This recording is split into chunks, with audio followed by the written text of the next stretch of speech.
is death so bad? Because it's the end of life. Death is not the second worst thing that can happen to you, it's the worst thing that can happen to you. It's not even a question of death is bad. Bad or good isn't the issue. You're just not there. It's the disappearance of everything. There's nothing I can imagine worse than that. Being dead to me means not being forever. People tell me they're not afraid to die. I ask them, if I put a loaded gun at your head and threaten to pull the trigger, will you be afraid? And they say, yes. Well, then you're afraid to die. I hear people all the time that say, well, I'm not really afraid of dying. What I'm afraid is growing old. Well, it's the same thing. It's the same thing. Growing old is the process by which you die.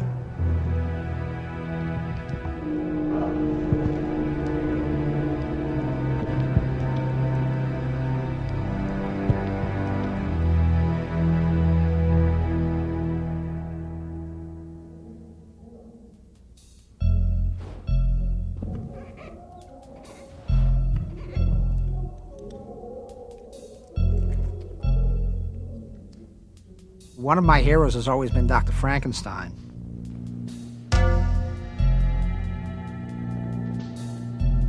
People often see Dr. Frankenstein as some horror story. I just think he's been misunderstood. First I experimented only with dead animals. But now I'm going to turn that ray on that body and endow it with life.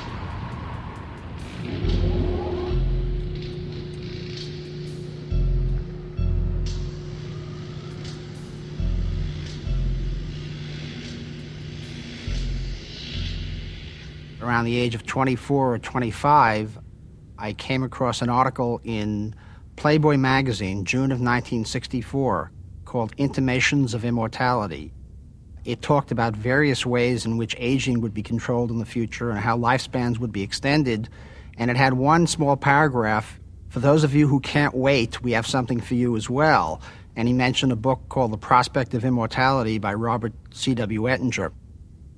They talked about what was then just called freezing people. The word cryonics hadn't been invented yet.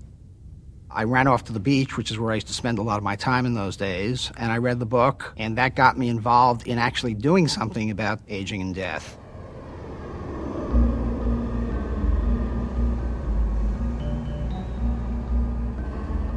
I was among the people who started the first cryonics organization in August 1965.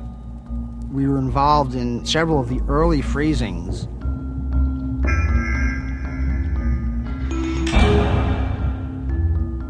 It's one thing to talk about freezing people, it's another thing to actually do it. The word cryonics comes from a fellow named Carl Werner who was working with us in New York. He just made it up, and about 5 years later it was in the dictionary. The idea is to take a person at the point that he or she is dying and to lower their body temperature down to the temperature of, say, liquid nitrogen, which is minus 320 degrees below 0 Fahrenheit. You take out the person's blood and you replace it with a chemical solution that protects against freezing damage, sort of an antifreeze. The final stage is you put them into something which is a lot like a thermos bottle, except it's about 8 feet high. That person would go through a form of time travel, and perhaps 100 years from now, perhaps 200 years from now, perhaps 300 years from now, medicine would advance to the point where the person could be thawed, the damage repaired, and the person brought back to life.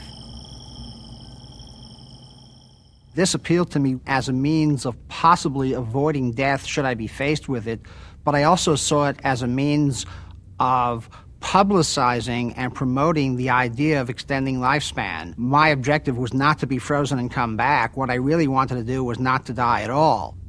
My mother's reaction when I got involved in cryonics was interesting. She saw it as being impractical in terms of a career. She was always concerned about you have to get a real job in the real world and make money. One of the early freezings I was involved in, there was a woman dying at New York University Hospital, and at the time I was living with my mother in the Bronx. I was eating supper, and I got a call that there was an emergency, and I had to get down there, and I was about to go, and she says, "Finish your pears." You know, I was in the middle of eating dessert. My mother was around 40 years of age when I was born, so she was older than most mothers. And I was an only child.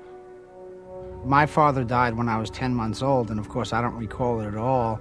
And my mother never remarried, so I never really had a father. He died of rheumatic heart disease, which is essentially an infection that attacks the heart. And that is readily curable and preventable now. People don't die of rheumatic heart disease anymore.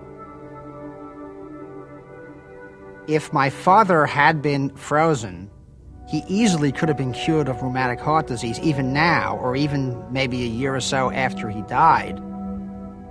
My mother was both mother and father to me, and she was very devoted to me. She brought me up by herself. She stayed in the house and worked as a dressmaker at home. It wasn't until I was about 14 or 15 before she went out and got a job. My mother really believed in being independent and having as much freedom as possible, and I learned a lot of the way I am today from my mother. The independence she showed and the dedication she showed, I learned a great deal from her, and I owe a lot to her. Ultimately, when I arranged to have her frozen, I was really, in a sense, freezing both my parents. When I first got involved in the 60s, I had made legal and financial preparations to be frozen. But my mother never did at that point. It isn't that she wasn't interested, it's that we really couldn't afford it. She was already getting on in years, and it's more expensive to get life insurance, which is the way in which most people pay for this procedure. Incidentally, this is truly life insurance. When people sell you life insurance now, it's really death insurance. It's someone else's life that benefits, not yours. This is true life insurance. This is meant to be for you and no one else. In later years, when she went into her 70s, by then I was much more successful, had substantially more money, and I arranged to have her frozen.